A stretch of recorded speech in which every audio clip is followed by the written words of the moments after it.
வணக்கம் and welcome to 1008 soil project. குளிமேர ஸ்ரீ மகாமாரியம்மன் ஆலயத்துக்காக 1008 கோவிலேருந்து ஒரு படி மண் எடுத்துக்கிட்டு இருக்கோம். 606வது ஆலயமாக பீடோர் ஸ்டேஷன் பீடோர் பேரால் இருக்கின்ற ஸ்ரீ நாகமுன்னீஸ்வரர் ஆலயத்திலேருந்து ஒரு படி மண் எடுக்க வந்திருந்தேன். ஆலய நிர்வாகத்துக்கிட்ட கேட்ட பிறகு அவர் தயங்காமல் கொடுத்துருந்தாரு. அதுக்கப்புறம் இந்த ஆலயத்தில் நான் ஷூட் பண்ணும்போது மிகப்பெரிய ஒரு கூஸ்பாம் ஏற்பட்டுச்சு. அது மெயினான பார்த்தோமா, ஐயா பக்கத்தில் இருக்கிற மரம், அந்த மரம் ஒரு புலி ரூபத்தில் இருந்துச்சு. அந்த புலி ரூபத்தை அப்படியே ப்ரிசர்வ் பண்ணி வச்சுருக்காங்க. அந்த மரத்தையும் பாதுகாத்துக்கிட்டு வராங்க. இந்த வேலையில் டெம்பிள் மேனேஜ்மெண்ட்டுக்கு நான் நன்றியை தெரிவிச்சுக்கிறேன். அடுத்து 607வது ஆலயமாக எங்களை ஒரு 35 நிமிஷம் வெயிட் பண்ண வச்ச ஒரு ஆலயம் ஸ்ரீ மகா நாகம்மன் ஆலயம், பீடோ ஸ்டேஷனில் இருக்கிற இந்த ஒரு ஆலயம். ஆலயத்தோட நிர்வாகமும் சரி, தலைவரும் சரி, அவர் வந்திருந்தார்.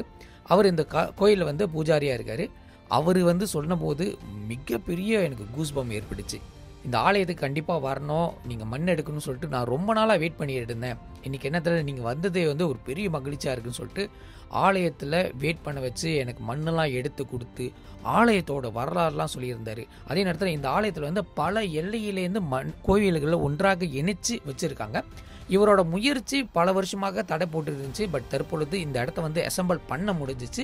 இப்போது இங்கே இருக்கிற பூஜைகளும் நடத்துறதுக்கு ஒரு வாய்ப்பு கிடச்சி. அது மட்டும் இல்லை, இந்த ஆலயத்தோட புத்தும் இருக்குது. இந்த புத்தோட விசேஷமான சில சிலைகளை காட்டுறேன். அது மிகப்பெரிய கூஸ்பாமாக இருந்துச்சு. இது வரைக்கும் நான் மலேசியாவில் பல ஆலயத்துக்கு போயிருக்கேன், அந்தமாரி ஒரு சிலையை நான் பார்த்ததே கிடையாது.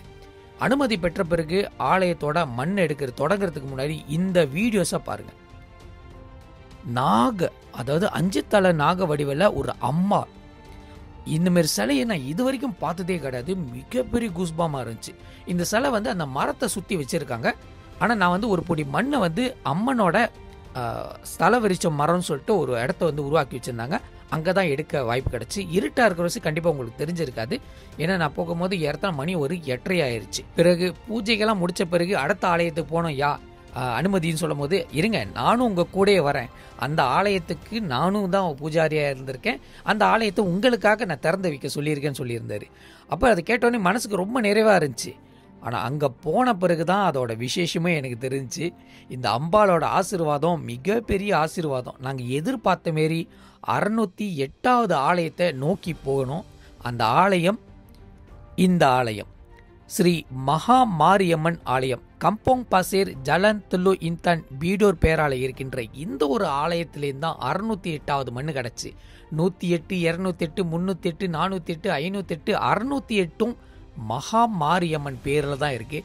இது கேட்டோன்னே எனக்கு அப்படியே மனசுக்கு நிறைவாக இருந்துச்சு. அது தேடி வந்த புண்ணியத்தை அடைஞ்ச மாதிரி இருந்துச்சு.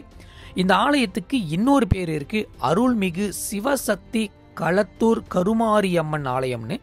மிகப்பெரிய விசேஷமான தலமாக இருக்கிற இந்த ஒரு ஆலயத்திலேருந்து ஒரு பொடி மண்ணு கிடச்சிது எனது பெரிய பாக்கியமாக தான் நான் கருதுறேன்.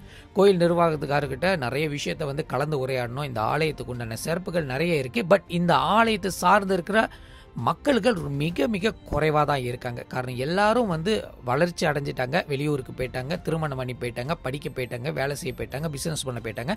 ஆனால் இருந்த போதும் திருவிழா நடந்தால் இந்தமாரி ஆலயங்களில், இந்த ஆலயம் மட்டும் இல்லை, எல்லா ஆலயங்கள், அதாவது மலேசியாவில் இருக்கிற எல்லா கருமாரியம்மன் ஆலயத்துக்கு கண்டிப்பாக பக்தர்கள் திரண்டு ஒரு 3 நாள் தங்கி பூஜைகளை சிறப்பு செஞ்சுட்டு போவாங்க. டெம்பிள் மேனேஜ்மெண்ட்டுக்கு நன்றியை தெரிவிச்சுக்கிறேன். அது மட்டும் இல்லை, ஜெகா அண்ணனுக்கும் வேலு அண்ணனுக்கும் நான் நன்றியை தெரிவிச்சுக்கிறேன்.